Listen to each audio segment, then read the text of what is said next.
Hello students. मैं अमित कुमार सिंह आज आपके सामने डिफरेंशियल इक्वेशंस के कुछ क्वेश्चंस लेकर के आया हूँ जो कि जेई मेंस और एडवांस्ड के हैं। आइए देखते हैं, इसको सोल्व करते हैं। तो मैंने MSc master of science in mathematics Patliputra department of mathematics Patliputra university Patna से किया है। और आइए हम लोग देखते हैं फर्स्ट क्वेश्चन क्या कह रहा है students. The solution of the differential equation x d y upon d x plus two by equal to x square x not equal to zero with y one equal to y one equal to one. यहाँ पे y of one equal to one दिया हुआ है, ठीक है। और option हमारे सामने चार ये है, option A, option B, option C और ऑप्शन डी। देखते हैं, इस क्वेश्चन को सोल्व करते हैं। और क्वेश्चन आया हुआ है कौन सा एग्जाम में? 2019 का मेंस का एग्जाम में आया हुआ क्वेश्चन है, ठीक है। तो आइए इसको सोल्व करते हैं इस डिफरेंशियल इक्वेशन के, और कुछ सीखते हैं solution.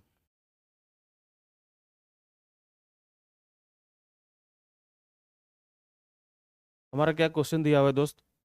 X d y upon d x plus two y equal to x square. हमारे पास कंडीशंस क्या क्या है कि एक्स जो है तो नॉट इक्वल टू जीरो होना चाहिए, ये तो दिया हुआ है, एग्जैक्टली होना ही चाहिए। और एक कंडीशन हमारे साथ और क्या दिया हुआ है, y of one equal to one, जो कि इसका यूज हम लोग क्वेश्चन क्लास में करेंगे, इसका यूज होगा। तो आइए देखते हैं इसको। D y upon d x क्या लिख सकते हैं? D y upon d x plus two y x y equal to x square upon x, ठीक है।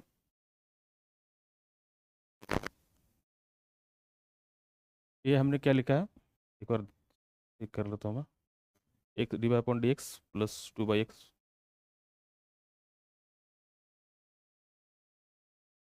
D y upon d x plus two by x of y equal to x square by x. इसको क्या लिख सकते हैं? D y upon d x plus two by x y equal to x. ये हमारा कौन सा फॉर्मेट में आ गया? याद देखिए, एक फॉर्मेट हम लोग पढ़ करके आते हैं क्या, d y upon d x plus p y equal to q, है ना। एक हम लोग एक फॉर्मेट क्लास ट्वेल्थ में पढ़ करके आते हैं, जहाँ पर पी क्या होना चाहिए, पी होना चाहिए either of the function of x और कांस्टेंट, है ना। या तो एक्स का कोई फंक्शन होना चाहिए, एक्स का कोई फंक्शन होना चाहिए, और या तो फिर कांस्टेंट होना चाहिए, कांस्टेंट। पी और क्यू दोनों, P both P and Q, Q and P यहाँ पे लिख देता हूँ, क्यू और पी होना चाहिए। तो ये टू बाई एक्स भी है, फंक्शन ऑफ एक्स है, और ये भी है। देखिए क्या कर, इसके लिए इंटीग्रेटिंग फैक्टर निकाल लेते हैं पहले हम लोग। Integrating factor e to the power P of D x, क्या हो जाएगा अपना integrating factor? e to the power two by x of D X. तो इसको डायरेक्ट लिख सकते हैं क्या, e to the power two, one by X का integration log X equal to e to the power log of base E X square. तो हमारे पास integrating factor क्या निकल के रह गया, एक्स स्क्वायर। अब हमारे पास इंटीग्रेटिंग फैक्टर जो है हमारे पास सामने आ गया है। अब इस क्वेश्चन को अब आगे लेकर के चलते हैं। क्या लिखेंगे इसको, सॉल्यूशन में क्या होता है, y into integrating factor equal to integration of Q of D x plus C. ये हमारा टोटल सॉल्यूशन होता है डिफरेंशियल इक्वेशन का, जब हम लोग सोल्व करते हैं तो चलिए क्या होता है, y इंटू इंटीग्रेटिंग फैक्टर हमारे पास एक्स स्क्वायर है, y और q हमारे पास क्या है, x है, okay. y into integrating factor हमारा कितना आया था, एक्स स्क्वायर आया था, equal to integration of q का वैल्यू कितना था, x दिया हुआ, और q into X square D x plus C. यहाँ पे q इंटू आई एफ भी होगा दोस्त, q इंटू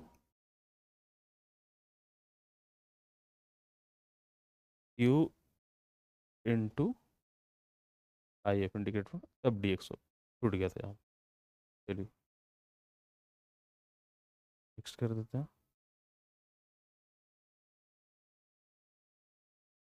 हाँ ये आ गया यहाँ पे, क्या हो गया, Y X square equal to ये आपका हो गया X Q D x plus का कांस्टेंट सी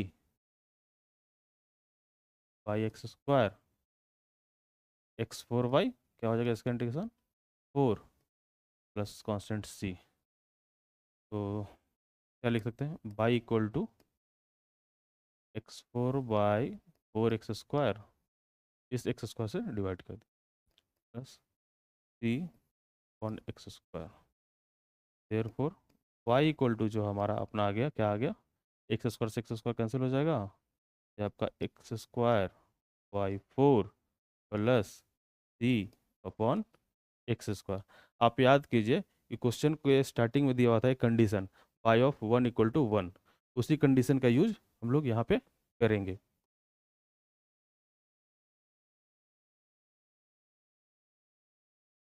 चला गया,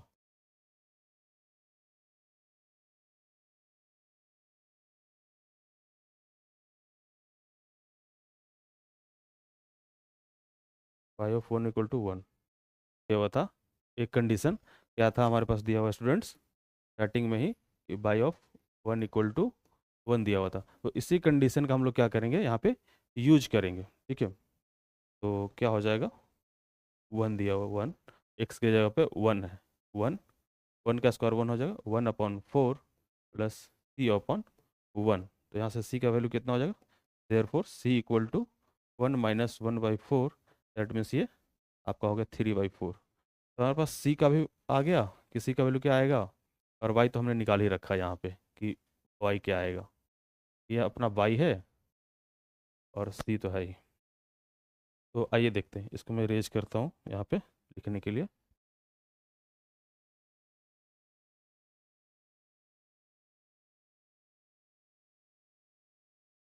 तो क्या हमारे पास क्या आ गया, सी इक्वल टू कितना आ गया, थ्री बाई फोर। फाइनली हमको वाई का ही वैल्यू पूछ रहा था, तो वाई इक्वल टू क्या हो जाएगा, x square Y four plus C by x square था, यही था ना, सी बाई एक्स स्क्वायर। तो अब सी का वैल्यू हम लोग आपने अभी निकाल करके फाइंड करके क्या आया, three by four. There four Y equal to finally क्या आ जाएगा अपना, x square by four plus three by four x square. हम लोग देखते हैं क्या इस टाइप का ऑप्शन हमारे पास आया है, एक्स स्क्वायर बाई फोर और three by four x square, है ना। चलिए आइए देखते हैं हमारे पास आया है कि नहीं, जो आया है यही करेक्ट ऑप्शन होगा। देखते हैं कहाँ पे क्वेश्चन, इसमें क्या है, हाँ तो इसमें क्या है, ऑप्शन नंबर टू में क्या है, x square by four plus three by four x square. तो ये आपका ऑप्शन नंबर बी जो है आपका सही हो जाएगा, option B is the correct answer. इस पे हम लोग आ जाते हैं, यहाँ पे थे तो option OPT, option B is the correct answer. एक क्वेश्चन हमने अभी सीख लिया, अगर कोई आपको इस क्वेश्चन में परेशानी होगी